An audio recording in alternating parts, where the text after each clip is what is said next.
Hello, welcome to the Purple Rock Survivor podcast. I am your host this week, Matt, and with me for the very first time this season is the one, the only Emma. And, you know, we haven't seen her yet this year. I'm sure you're all very excited. And at this point, I'm just filibustering the moment when she can actually get a chance to talk because I just want to torment her. So I'm just going to keep talking for a bit and wait to see how long it takes. There you go. Power of the video podcast means she interrupted me. You see, that's the kind of banner you can expect from a Blackjack and Hookers podcast. Emma, you know, it's your first time here. What do you think of the season so far? Yeah, it's great to be back. You know, always good to have the attention. The season so far is fine. You know, I know that's not like the rip-roaring hot take we're all hoping to hear, but like, it's still the pre-merge. It's not crazy. It hasn't been terrible, but we also like, you know, and obviously we're going to get more into the Edge of Extinction thing later. But as of now, we haven't seen what we anticipate being the worst aspect of it. So it's hard to like fully judge how that might be. But so far, it's fine. You know, especially I think, you know, when one tribe loses all the time, it's always going to be a little lopsided. So what can you do? Wait. You're saying that one tribe's been losing all the time? You know, they did win this time once. They did. And with that, Lesu avoided being perhaps the worst tribe ever, but where would you say they rank among the glorious disaster tribes of Survivor Yore? You know, your Oolongs, your Matsinghs, I'm trying to think of someone that reaches that level. I'm struggling. Mara Amu was pretty bad. Wow, you actually remembered a tribe name that I have no idea what season that's from. Marquesas, bitch. Yeah, okay, sure. Boston Rob's first tribe. They were very bad. They didn't win. Okay. They didn't win. That is fair. And then there was like a really weird tribe swap where they were just like, let's just keep the numbers uneven. That makes sense. Yeah, that totally made sense. So you can't really blame the second version of them. But anyway, we're not here to talk about Survivor Marquesas. Yeah, we've wandered afield. The question I posed was, where does Lesu rank among the disaster tribes? Well, last night when watching, at first, for a while, I thought they could be even worse. And I tweeted mid-challenge to my chagrin that, you know, at least Matt Singh, like, came close a couple times. You know, there was that devastating shot where, like, the whatever it is they threw, like, almost hits the vase, but it comes back and it misses and stuff like that. Yeah. And they were, you know, they came close. Oolong, similar, you know. Oolong was close for actually most of like the first like 5 challenges. Like they were in every single one of those and they lost and they won rewards, you know, they won some rewards. Not many, but they did win a few. Yeah, they won a few. Which is more than none. But then Lesu came back. I mean, the old Lesu won the chicken reward, lest we forget. The fully formed Lesu in its prime glory won the chicken reward. Manu. Right, when it was still Manu, won the chicken reward, and Spurs fans everywhere rejoiced. But now they're Lesu, you know. But again, they won the challenge. They what a comeback! I gotta admit that. Yeah. That was crazy. They were very, very far behind. I actually wonder how many minutes behind they were, because we saw them like really struggling in the water, and the way Survivor edits, it's sometimes hard to tell how long something takes. You can tell like distance-wise that they're behind. You can tell challenge-wise that they're like really messing up. But like, was that like 15 minutes? Was that 5 minutes? You know, like how far behind were they?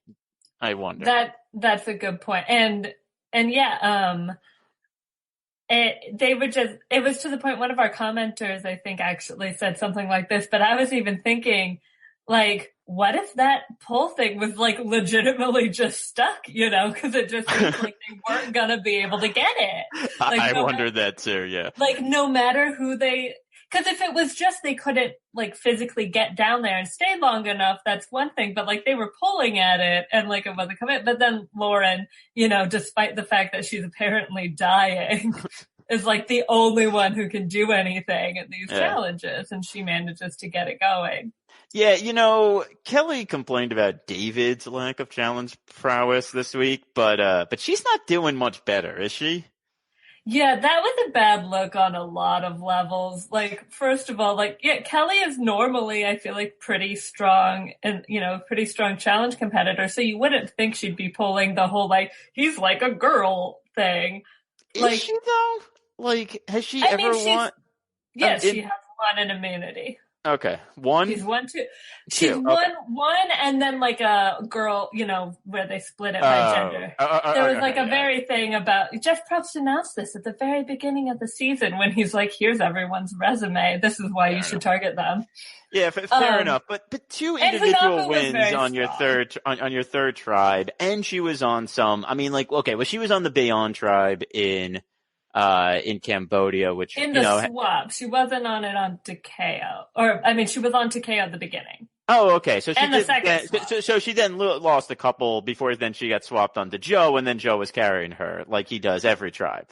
I think they won, but then it was Angkor, so they're not going to lose to Angkor. But yeah, I think the real key, it's not that they have more. It's not that they don't have enough men, it's that they don't have Joe. Because they started off the season with more men than Kama. Right, and that's the way Joe. Well, and that's the way the show tried to balance it. They tried to balance it by giving them more rather than actual quality. But the problem was the more they got was even their big guys, like Droopy Dog over there, he's not very good either. Chris was legitimately good, but he just couldn't pull all that weight. And phrasing and all that, but I think the video speaks to the contrary. But you're right. He could not literally carry the tribe on his back. But yeah, War Games is supposed to be this big guy, and he can't do shit. He has done nothing. Yeah. He is I think David might even be better. No. Here's the thing. I think he still might be the second best person on the tribe in terms of challenges. That's how bad they are. I think Lauren at this point is by far the best. Lauren's killing it. I think if you put Wendy back on this tribe, she would be their biggest challenge threat. Because Wendy's actually pretty good at challenges, as we've seen. This tribe is just so bad. And even the people who you think well, maybe they're good at puzzles. They are not good at puzzles. They are really bad at puzzles, in fact. Yeah, David was only good at some because he had printed them out, so then that one came up. And people talk about his immunity win in Millennials versus Gen X, but it's because Jay forgot to cover up, so he got to just copy Jay. That helped. Which is what he did when they won this time. They copied Joe. They were in the middle position, and the other tribe was in the far position. And so Joe was nearer to them, so it was easier for them to copy Joe's tribe. Although the other tribe was also getting verbal hints. Well, they were trying to, but they had to yell over David's tribe. And David was like, oh, they said this one on the bottom. So even this challenge they won by basically copying someone else. Although the new Manu had gotten quite a head start as far as we can tell. They did, so and they just that's still fully on them for not being able to do that. But then the other reason I think this tribe is pretty high up on the disaster list, and it's certainly not the top, disaster list, and it's certainly not the top. It's really, really hard to top Oolong because you can't Oolong and Metsing. It's just they whittled down to nothing. How can you compare? Well, and it's not just they whittled down to nothing, but they were so dysfunctional too. That's true. And that's actually a place where I think this tribe is competing, because this tribe is going every which way. It's one day, it's okay, so Reem, I get Reem. In retrospect, maybe not the best choice considering what happened with Wendy later. And then considering that, you flip back on Keith because he's waffling on you the next day. But I understand Reem. It's Yeah, but totally also good. what we've seen of Reem. Well, that's why I'm saying I Yeah. understand it. Like, Yeah. you had 3 people that tribe needed to lose very quick, as we learned early. But then on the third one, they decide not just let's not vote Wendy out, let's vote the one person who's actually good. Yeah, that was bad. And I didn't like it at the time. I will say, not to like be fully defending Kelly, because as I said, the comment was bad, but I don't blame her for voting out Chris the way I blame the others, because she was like, hey, Chris wants to vote you out with that information, which is with the information she had available. Like, yeah.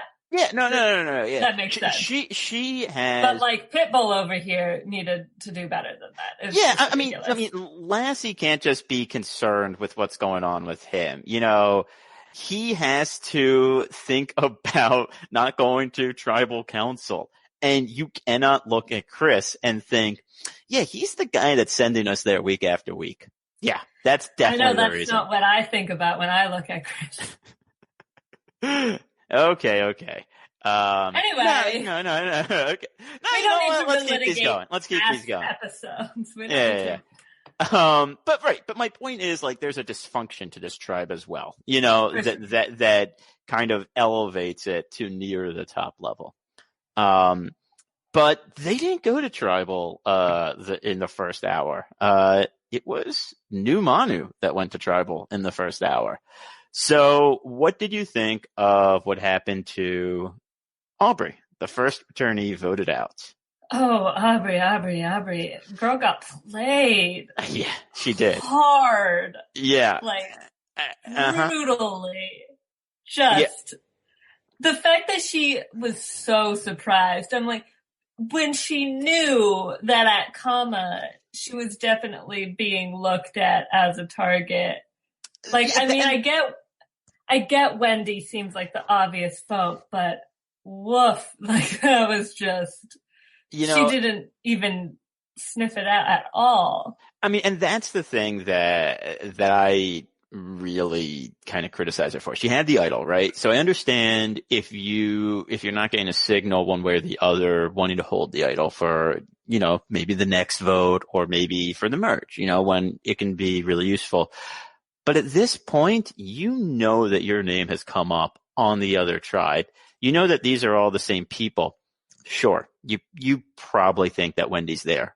But why are you even taking the chance at this point? These people haven't voted before. She even said, before you vote, you don't know what anyone's thinking, and all that. And it's like, yeah, you don't, Aubrey. You should be considering that.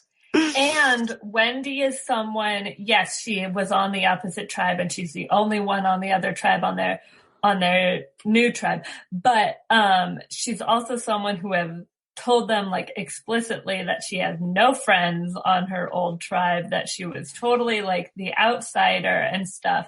And it's very clear that she's not a strategic threat.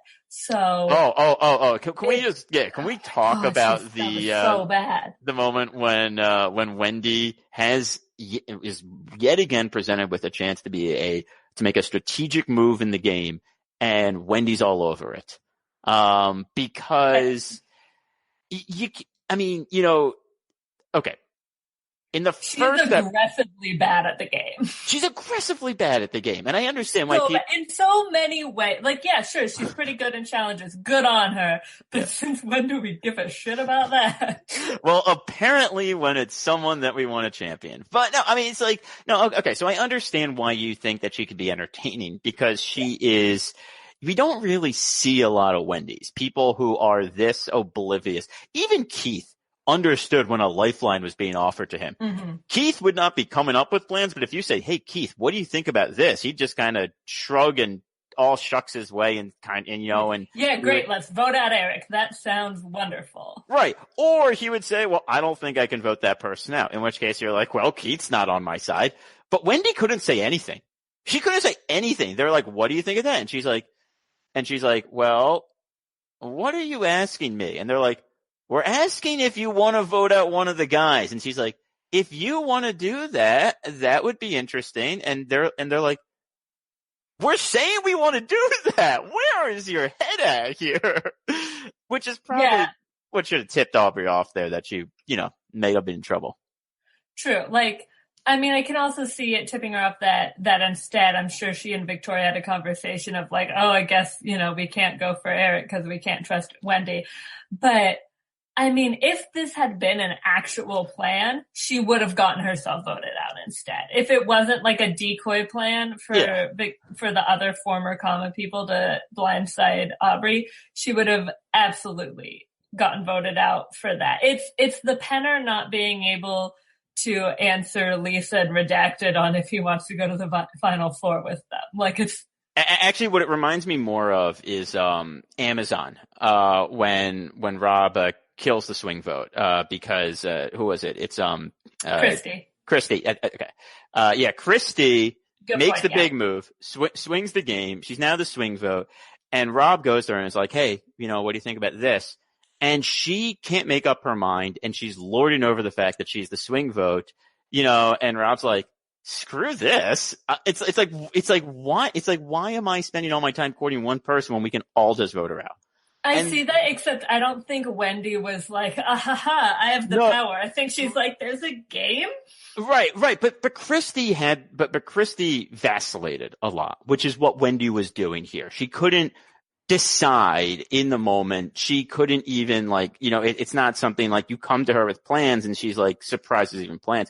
Christy had that kind of thing as well. And she's like, well, let me think about it because I have all the power. And Rob's like, no, just say yes right now. And I think that's where it comes in common. But there is someone else that I think is a part of the Aubrey downfall that I want to talk about, because as one falls, another rises. And, that's just math there, it's just math. You told me there'd be no math. That's not true. I told I definitely said you had to learn the quadratic equation before coming on this podcast. But I'm talking about my way through high school. I wrote it on my desk.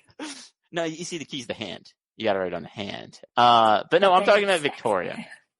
I'm talking about Victoria, who every week is convincing me that I think we got one person who's really playing the game. We might have more, by the way. It's just we haven't seen a bunch of regular comedy. Yeah. But Victoria is really playing the game, and I like what she's doing. I like everything that went into this vote, and I especially like everything that went into the next vote. I'm excited about her because, first of all, I know, this is not true for a community at large, but of our immediate, Purple Rock staff circle, it's not super popular to, have a pregame fave. But, I read the bios and I was like, oh, she had some one-liners, had a little bit of sass, and I'm like, she was a waitress from New York. I'm like, could we have a new Courtney Yates on our hands? But it's better than this because she actually has strategy. Yeah. To admit something too, I actually picked her in one of the fantasy leagues because I liked her and because I was like, hey, waitress in New York, you have to deal with tons of assholes in that. That's a good survivor skill. And she seems cool. She's got a good head on her shoulder. She apparently is very good at faking that she's with you because I know Aubrey has been desperate for someone to want to play with her, but also because of that desperation is why she should have been suspicious because no one's come up to her. Also, I'm going to say it. I don't mind her hat at all. Is that a thing? People mind her hat? It's a thing. People are very angry about the fact that she would dare wear a beanie on a beach. And look, I am from a foggy coastal town. People wear beanies whenever they want. Didn't Andrew Savage wear a beanie? So of course you like it. Right. That's what I'm saying. It's Andrew Savage and Victoria, my two favorite players. Plus, I had a roommate who would wear a beanie with everything. I'm talking shorts and tank top and beanie. We joked about it on her wedding. I can't believe you didn't have a beanie with a veil type thing. So it doesn't bother me. I think it works. Probably keeps her head warm at night. That's the most important thing. Also, she's not here to make friends, and she told us that in confessional. And it's been a really long time since we had one of those confessionals. I didn't know how much I missed one of those confessionals because it's like that's the classic Survivor confessional. I'm not here to make friends. I'm here to win the game. It's like, I mean, before that, the more recent versions have been like, man, I think I came here to play a game, but I found myself liking these people. And it's like, no, that's not what I want to hear. I don't want to hear that. I want to hear, I'm not here to make friends. I'm here to win the game. Like, come on. It reminds me of the old AV Club days when John's whole shtick was that he'd get on the show and be like, I am here to make friends. It's like, hey, how you doing? You want to be my friend? Which is, of course, funny now because we know John better and he would be the worst at that. Yeah, he can't do that at all. No, he'd be terrible at it. I was recently legitimately shocked that he remembered a personal detail about me. Yeah, well, astounding. I mean, to be fair, I was shocked at that too. That was a deep pull there. Yeah, that was some like security question shit. Yeah.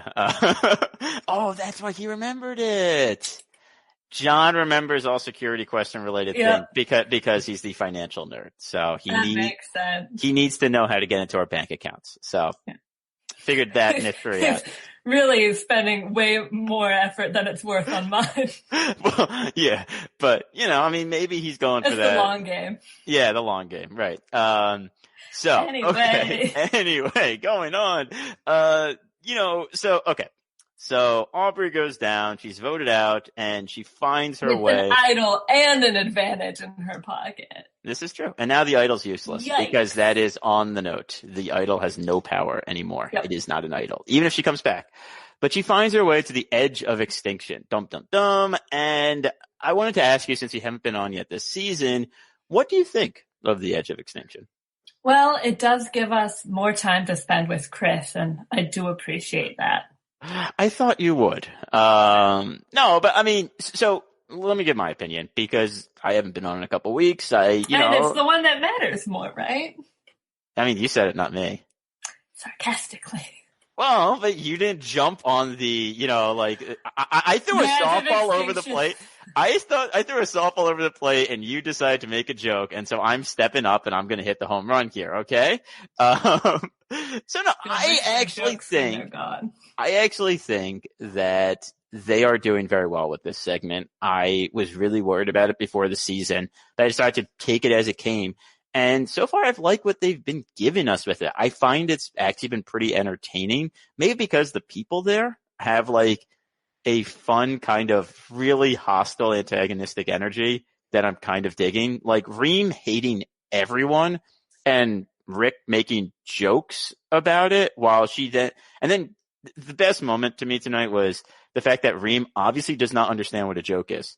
Because Chris makes a joke and she's like, how could you ever dare say that about me? How could anyone dare say that about me? The craziest thing about that to me was like, not just that she got mad, but that she like called Chris saying like, how you practically like, oh man, it's like you gave it to him. Like that she took that as like an accusation. I thought was just such a weird way to take that. Like it's one thing if you're like, hey, that's mean, like you're saying I messed up and that's not, but like to be like, how dare you accuse me? Like she thought the issue was that she's colluding with Keith. I don't think he cares about that. No, I mean, right. No, I mean, and that's my point. Like she just doesn't understand the fact that it was a joke. And it's like a really obvious joke too. Like I don't know how you don't understand it's a joke. Which I think also speaks to probably why Reem was voted out.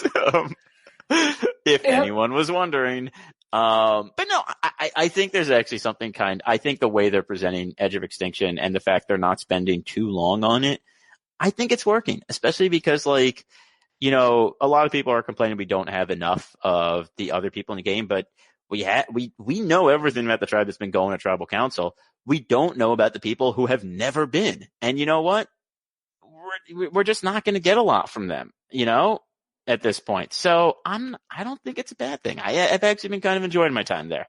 So I do think it's a little bit there. Sometimes the stuff with the clues and the things they're doing can be like a little confusing. It's a little hectic and hard to follow. Like, Chris gets the thing that says practice, but at the same time, Rick finds the advantage and it's like, and how did that all happen? And sort of the fact that they all get the same thing is like a little weird. I've seen people suggest it could be more fun if there's like one thing. It's like, I don't know. It's like in some cases they're competing, but then they're also working together, but they all have the same information and it's hard to sneak away. Like it's like people can try to be sneaky, but it's super obvious when they are, as we saw with Keith. So I think they could tinker if they ever try this again. I think they could maybe tinker with that aspect a little bit. But it's definitely, I do think they are making lemonade out of lemons or whatever you want to call it. Yeah, and maybe that's what I'm picking up on, that if they were going to do this, they seem to have at least learned how to present this in the most entertaining way possible, which is a far cry from what they did with actual Redemption Islands. Yeah, it's definitely better than Redemption Island for sure. And it is nice to be able to like confirm what the conditions are in a way that wasn't the case with the Outcast twist. Yeah. And yeah, I mean, and it, it looks like this is going to be the end of it. They're going to be coming back next week. I guess later we'll be talking about our prediction for that. But I want to talk about something else real quick. Unless you have more to say about Edge of Extinction. Sorry. No. Okay, good. Because I want to talk about someone who, most of the tribe does not know Edge of Extinction exists. And most of the viewers did not know that Julia existed. But she spoke this week. What a segue. What I thought that was professional amazing. we've got here, ladies and gentlemen. Hey, that's why they pay me the big bucks. That's why they pay me the big bucks. So no, we heard from Julia. She got a confessional. Did she get one in the second half? I feel like no, she definitely did not. She got screen time for sure, though. Did she? That's when the Joe conversation was. The camera was literally on her face. That's true. The camera wasn't on her face, but the angle was definitely on her face. I don't want John grief for that. But that was. Who was the one that said, do it for Sierra to Joe? I couldn't hear. I think that was too far back. I think there were two in the background. I couldn't tell. I would guess Julie. It just feels like from what little glimpse we have gotten from their personalities. Yeah, that would be feels more, like something she would say. I think the alternate is Aurora because she seems closest with Joe. So the most likely one to have had conversations about his love life. Yeah. So which. By the way, that comment was A+. That was so funny.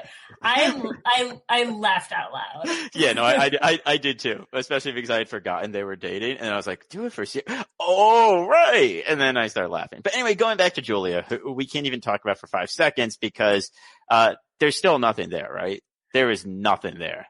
And what we did see, honestly, did not come off great. The confessional was just super generic and plain, which I feel like is something like, see? I mean, yeah. And not only was it generic and plain, but it's like the generic and plain anyone else could give. Yeah. And like what we've heard a gazillion times, Joe is a threat, but he's useful, But then we got footage of her involved when Joe talks to her in the second half of the episode where he just compliments her a lot. And then she's talking about how, she might have to kind of rethink things and her game. Oh yeah, she did. And that. Yeah, which I think was a confessional, so I think she did have you might be right. I had forgotten that. What was that? What was that you said? I said you might be right. I had forgotten that, which again speaks to the fact that she does not stand out at all. I just wanted you to confirm that I was right. But yeah, I am not afraid to admit when I'm wrong. I am not Andy. But yeah, come on, girl, you gotta think about why he's telling you.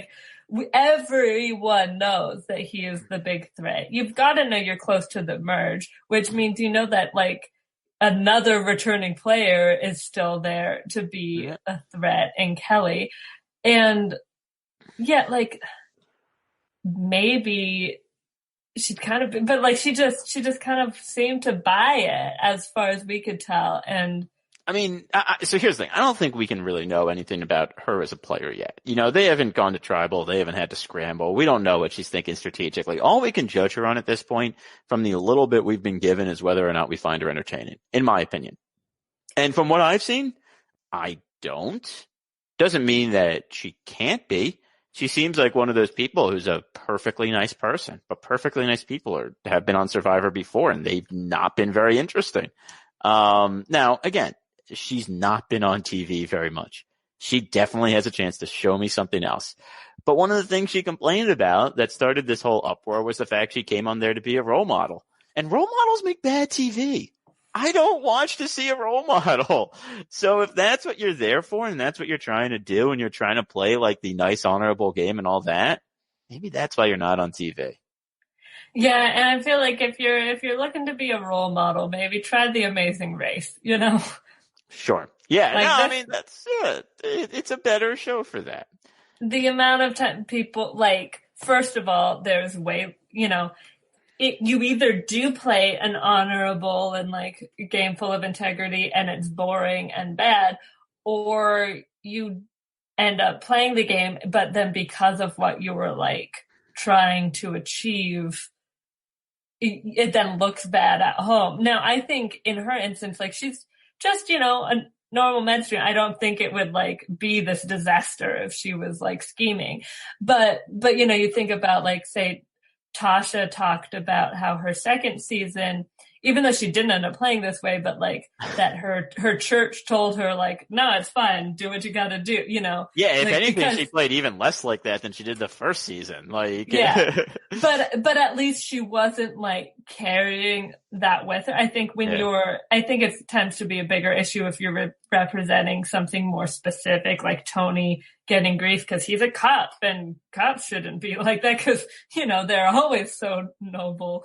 Never do anything shady, right? Mm-hmm. Mm-hmm. Yeah, I'm gonna pass right over that obvious one. But no, I mean, yeah. So I mean, look, again, we haven't seen enough for her to really judge. But what I have seen, I'd rather see more of some other people. And I also understand why they're giving confessionals to Ron because, you know, I wouldn't say he's great, but he does have some personality. Like he has some quirkiness to him that is kind of interesting. And so if making him the narrator on that tribe makes a ton of sense, especially because everything I've seen from everyone else there is not very interesting. So far at least. Yeah, I think Julie comes the closest maybe to also having somewhat interesting thing, but like just, you know, it's a game of inches.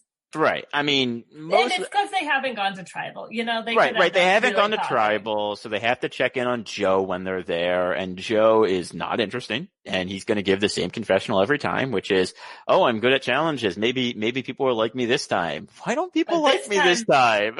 He did it while crying. So that's true. That's true. Yeah. They want us to feel bad for him because he's probably going home soon. But I'm just saying. But yeah, I mean, and so, yeah, so that's Kama. Do you have anything else to say about Kama? Any other thoughts on that tribe? No. Good. I don't think there could be. Yeah, I think we kind of exhausted what was to talk about them.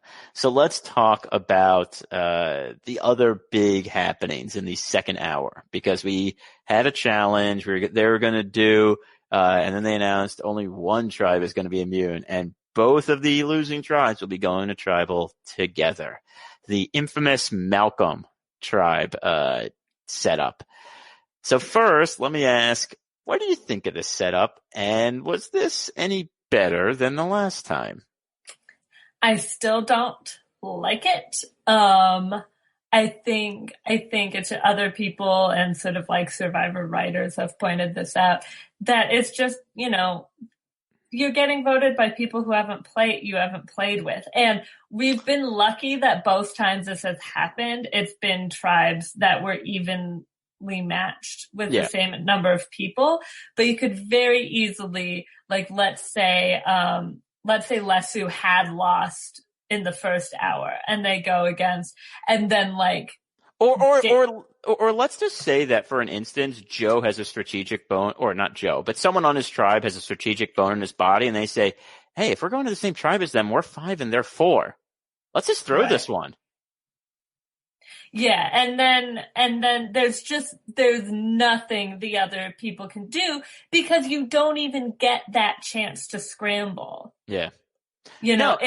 If it was like, oh, and now you're all gonna get on a beach together, then maybe you could deal with and that could actually be interesting because you're building relationships before the merge and stuff like that. You could have stuff with maybe let's say Lauren and Victoria talking about things. You could see people could really try to get an idea of who actually would be willing to go to rocks or not, and there could be that could legitimately have some interesting gameplay. But I think with this, it just gets all the standing up and whispering, which they think is super exciting, but it really isn't. There's no way to do this format without having the standing up and whispering because you have to talk to the people on the other side. And unless the tribes are uneven and then you just decimate them. Or one of the tribes guesses with an idol. And guesses correctly. Those are the only ways. That happened with Malcolm, and it still had all the whispering. But they only guessed because JT. Right, yes. But my point, you're right. If they put them on the same beach, it would change the dynamic entirely. Because then it's almost like a merge vote. Like one that you have a chance to talk with people that you don't know very well and to try to convince them. If they're on the same beach, you don't think they're trying to convince Wendy to vote with, the Lessu's trying to convince Wendy to vote with them based on prior experience, or they're trying to feel out everyone else to see how they feel about voting for Wendy? And that could have been interesting because we could have seen, their sort of treatment or how, they might have isolated Wendy really kind of bite them in the ass because, now they're counting on her. And, and even if that's obviously just this specific situation, but, there's potential in any iteration for something like that to be more interesting. Right. And so I just feel the way they are doing it is particularly uninteresting. I think, as we discussed, there's a way to do it that might be interesting. I still think that it would not be super fair, but at least this way you would have a chance to strategize with these other people. And that gives you an aspect of Survivor that is there. You are spending time with people. You should be able, and the people you're spending time with are the ones who should be voting, not people you never see. And But so let's talk about what actually happened because. Yeah, I will say, if I could say real quick, I do think the way it happened makes it a little better than the Malcolm one in terms of fairness, not entertainment, just because Wendy would have gone home if Manu went to tribal. Oh, absolutely. There is not a world where she talks, where she gets out of that one because those three were clearly tight because they worked together on the Aubrey thing. So at least I don't feel like anyone was totally screwed, and that's nice. And that's it. No. I agree with that, because she was definitely the next one on that tribe to go. I don't know who would have been the next one on the other tribe to go. I think that would have been really interesting. It might have been Deputy Dog there. I think he might have been wearing out his welcome as the swing vote, but instead, Kelly goes in there with the big plan, this is what we're going to do. And, Snoop Dogg interrupts and he was 100% right with his plan. Completely right. I didn't tweet it, but I have the timestamp receipts in my text, but that was the exact idea I had. And other people had said it as well, because it's the only play. It's the best play. It's not the only play because you could also good play. Well, no, you could play to swing Wendy.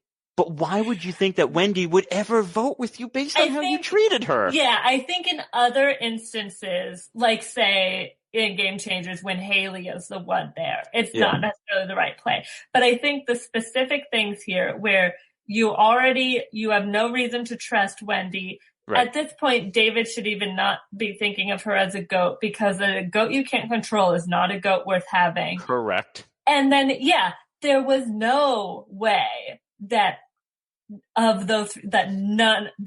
you wouldn't get at least one person to flip. They were not going to go to rocks for Wendy. Right? Because that was we get rid of, they're like, we get rid of someone we weren't working with anyway. We like, get rid of the person we would have voted out anyway. Yeah. Yeah. It's like, yeah. I mean, and then if you're still going by old tribal lines, you still get rid of someone from, from the old Manu, Right. so, I mean, it's just, it's what, I mean, like, it was the only possible play. And I love that Kelly is really mad that, that Rin Tin Tin had to have his way. And, and then like, as she's talking in this confessional, she's like, I mean, he's right, but I'm just mad at the fact that he had to have his way, though he's definitely right about this. And it's like, yeah, that's why he had to have his way, because you were wrong and he was 100% right. Now, could he have been better about it? Of course. But. And I do think that's the issue. It's because she had already talked about how he approaches things and stuff. Yes. So it's irritating. And I will give her credit for not arguing about being like, being irritated privately, but being like, well, but that is the right way. And so that's what they did, which is good. Absolutely. Lesser players necessarily would not have done that. It would have been harder for them to swallow their pride so immediately. Yeah.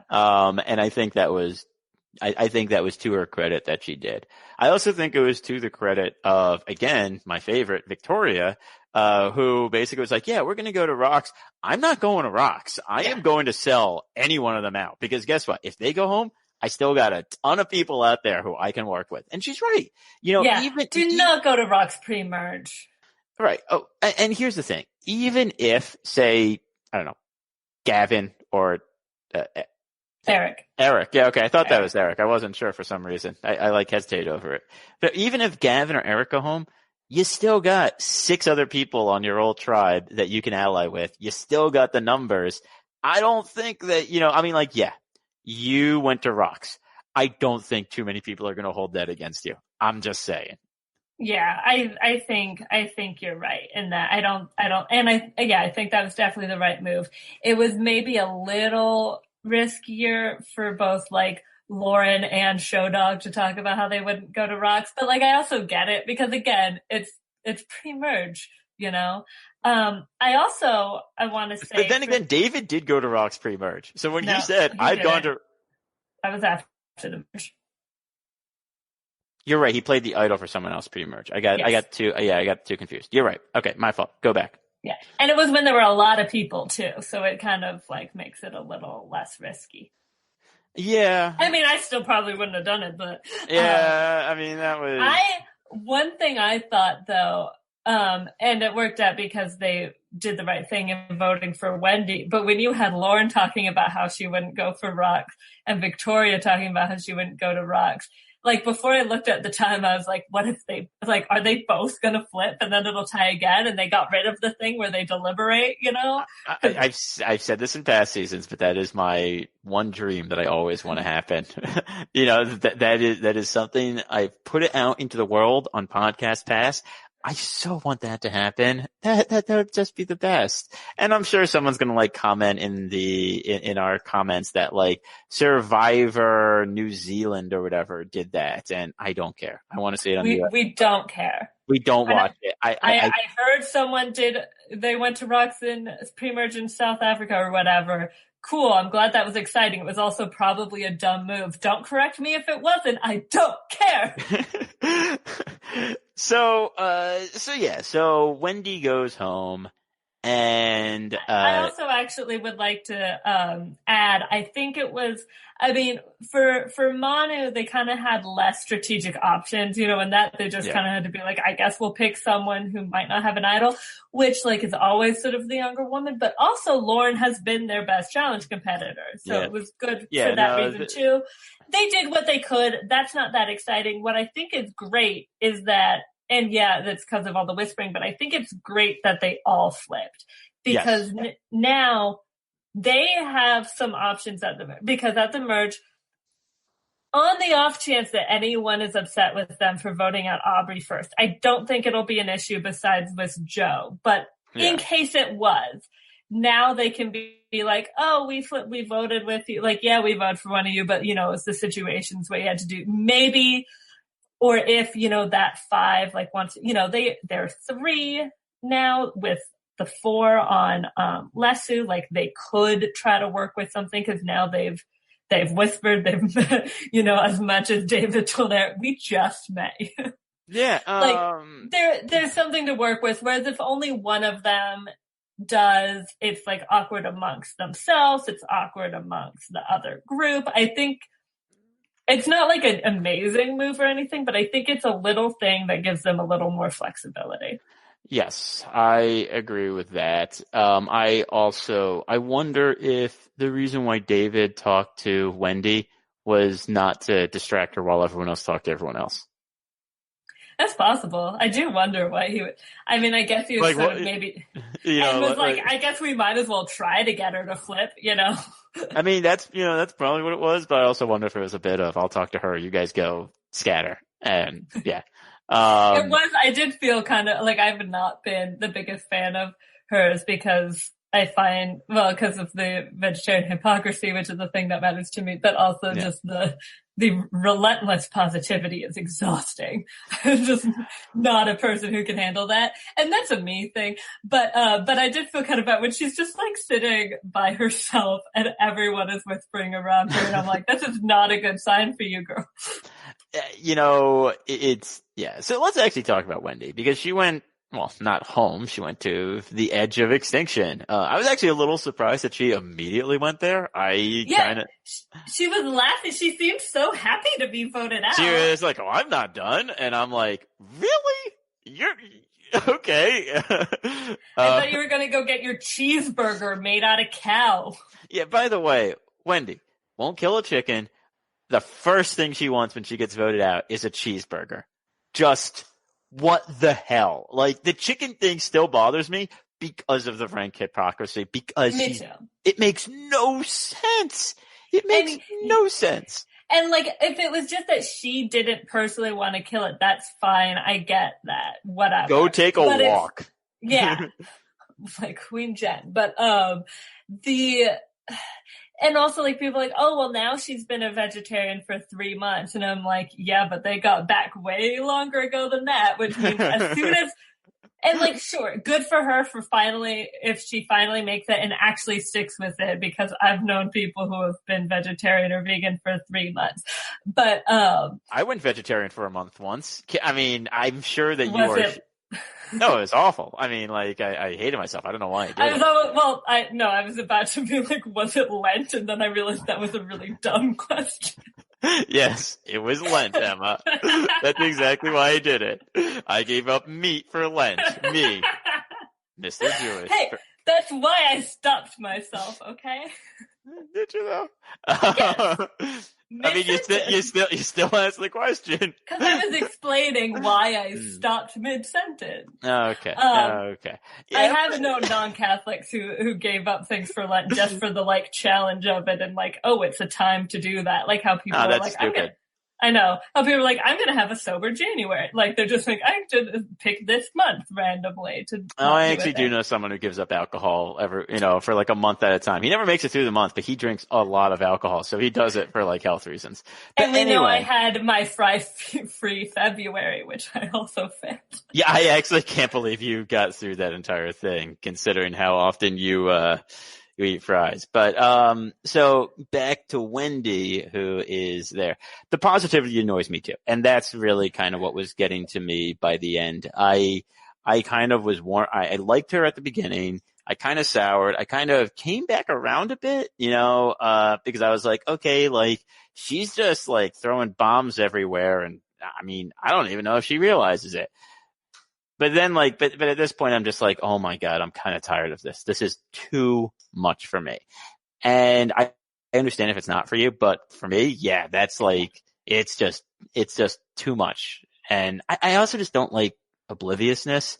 And she seems very oblivious. And that's like just a pet peeve of mine. So it kind of reminds me of, just because of the positivity aspect, of when I worked at a bakery like long time ago, right out of college. And there's this kid he really worked at the other store, but sometimes he'd do shifts, nicest guy you've ever met, like super friendly, so nice. But man, 8 hours, like, what was that? It's just exhausting. How are Yeah. you so nice all the time? I can't be like that. And Yeah. that says probably more about me, but it's still who I am. And it's just, Yeah. oh, it's rough. Yeah. So Wendy, the not vegetarian, goes home and goes to the edge of extinction. And, that kind of leads us into the other, topic we have for tonight, which is we're doing our theme this season is Mark for Extinction. We're talking about ideas that have to die. And you proposed this one and I was very on board with it. Thank You you. proposed the idea, that what needs to die is the idea that double episodes are there to mask boring, predictable boots. This is sort of in line with oh no, it's only a 1 hour premiere. This season must be terrible. Or CBS had other plans. It's really just that simple, isn't it? It's just that. And look, if you're talking, there's 2 boots in 1 hour episode, then yeah, that's probably boring. I'll give it to you there, because if they're squeezing in 2 boots in 1 hour, sure. But yeah, if they're combining 2 episodes together, it's because like the World's Best or whatever ended. It's because, some sort of whatever they're scheduling needed a week off or something. I don't know if any one of you still actually watches network TV. I mean, I barely do, but I've noticed that the very few shows I watched have been taking really sporadic breaks in February. So I'm sure that's all this is. Yep.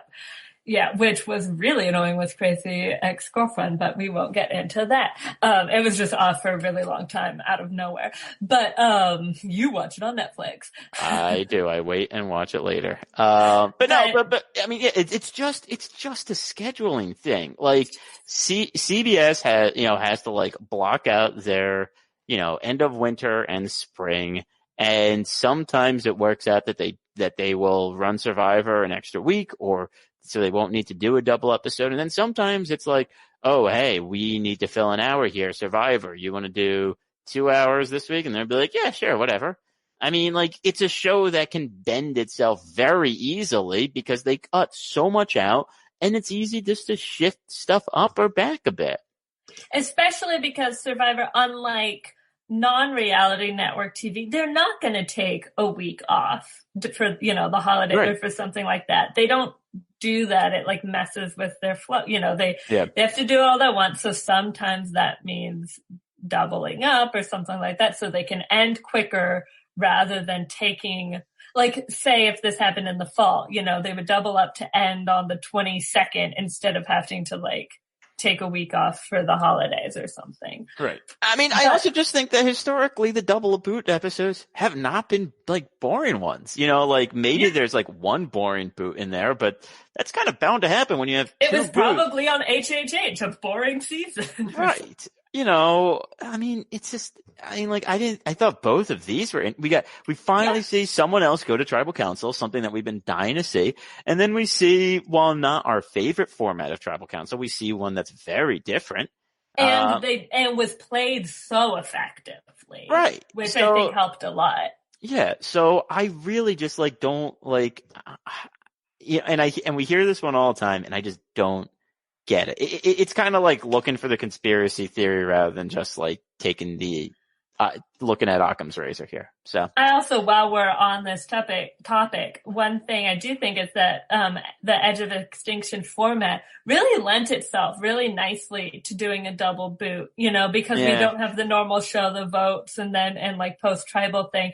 Instead, you have Aubrey the next day talking about what it was like to be voted out, and then we shift right back into a new challenge. And I thought that worked out really nicely. I agree, though. I would like if we had to show the votes. I just say if in the way that they're doing it, it blended well. Yeah, that is definitely true. So I guess we're kind of at the predictions point. So let's start not with who's going to go home, but who's going to come back. So do you have any predictions on who's coming back? I think before this episode, Chris was obviously the heavy favorite. just in terms of physicality. Sure. I think that's still true, but now he's going to be given a disadvantage. I believe I didn't piece this together, but I know Rob Sestrino said on RHAP that it looks like it's going to be the jailbreak challenge, which that they did in. Yeah. Isn't that the one? Wait, doesn't that require a team though?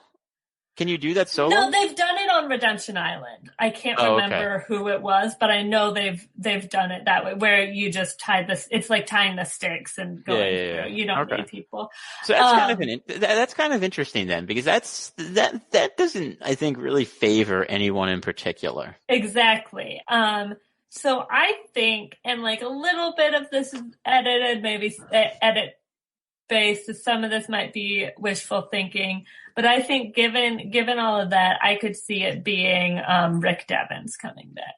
I think Rick is one of the favorites. I think, and I think it's because of screen time. Now, again, Rick is just, I think, the best personality that's over there. So he's anyway. Right, yeah. So he's going to get screen time anyway. But I got, like this kind of, is the, like one, if it is the jailbreak, that's something that I'm sure he could be good at.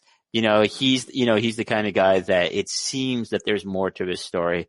I think that Reem and Keith are like definite no's. I've seen some people suggest that like Aubrey has a chance. I don't think it's happening.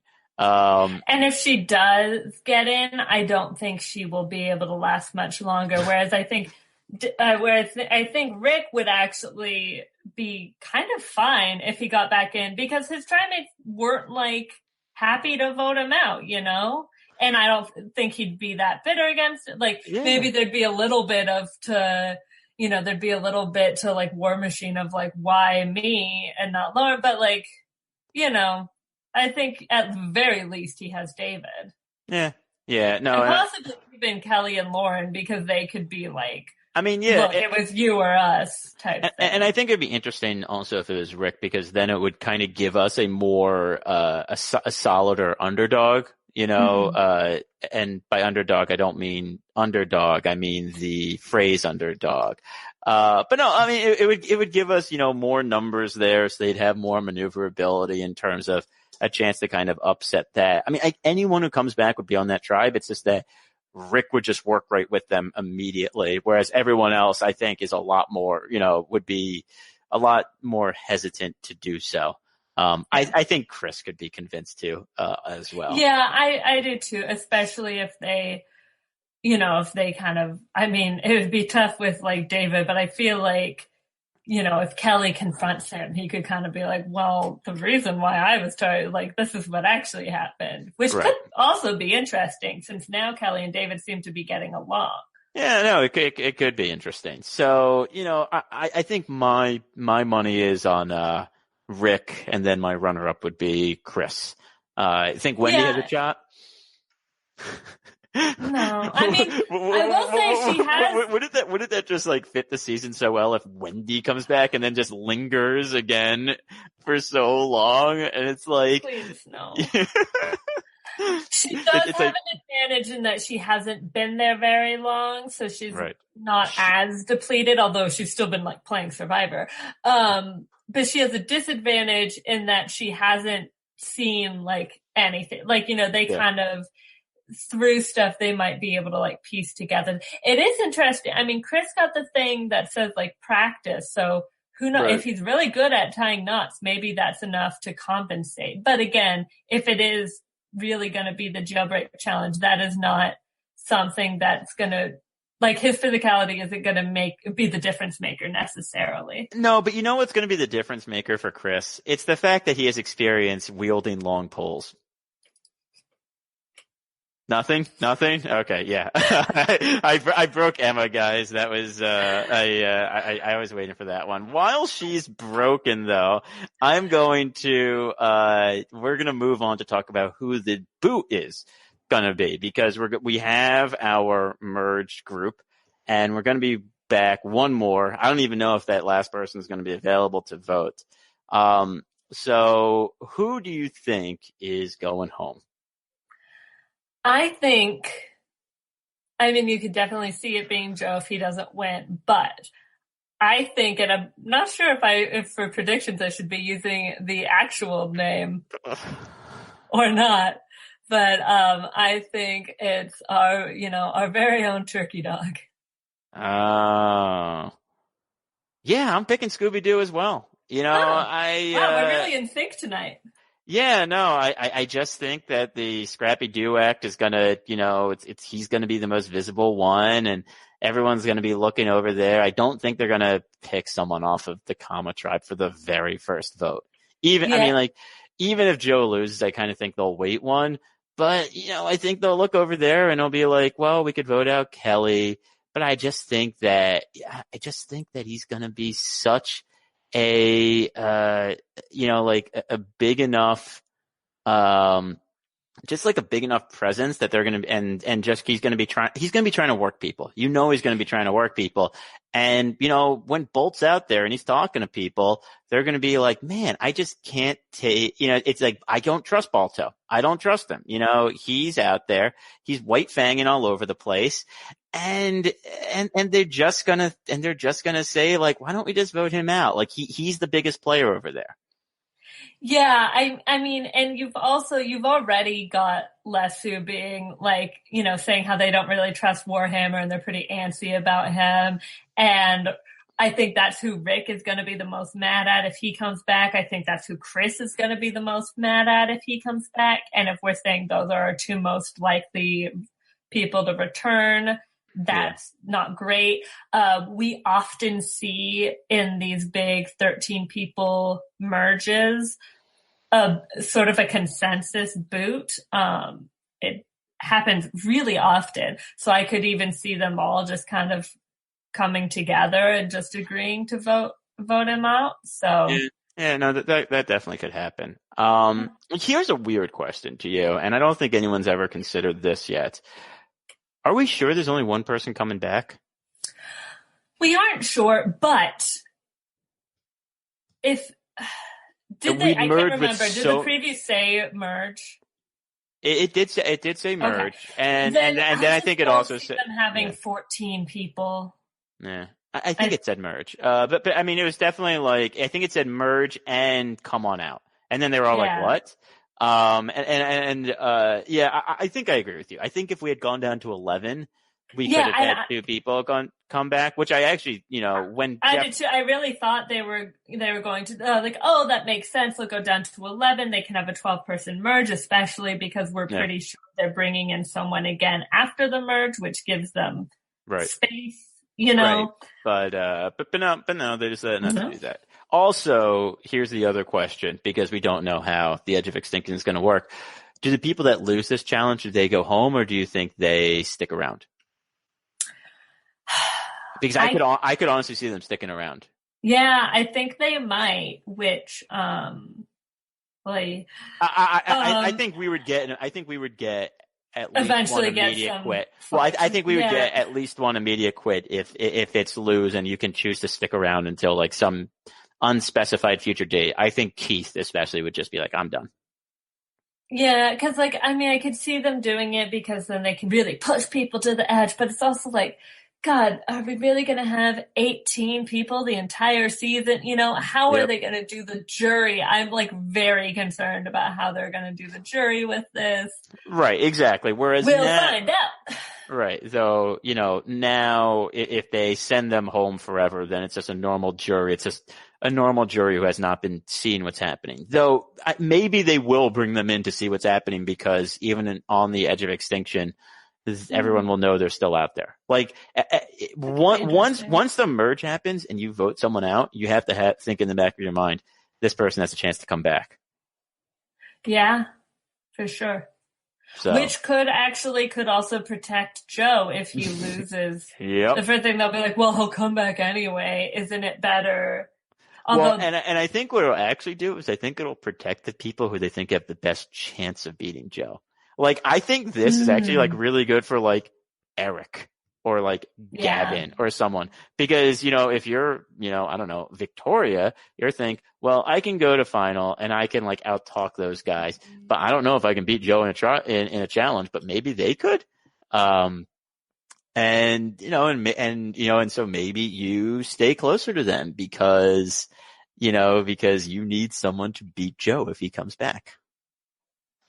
Yeah, no, I think that makes a lot of sense. So, okay. I think that's everything. So, where can they find us? They can find the website at purplerockpodcast.com. They can find the podcast anywhere else you can find podcasts. Yeah. They can find the show's Twitter at Purple Rock Pod. And that's usually John. It's usually John. Though I did fill in 1 week earlier this season, and John just pretended it was him with all of my great tweets. You did a great job. I did. And then, the content you really want is my Twitter at Purple Rock Emma. And my Twitter at Purple Rock Matt. So thanks for tuning in, and I guess we'll see you next week. So, wait, who is going next week? I actually forgot to write this down. I have no idea. I think it's me and John. I think it's me and John. So I should definitely know that. So yeah, tune in next week, and you get me again. Only this time I'm not hosting. That'll be John. So yeah, hit the theme music.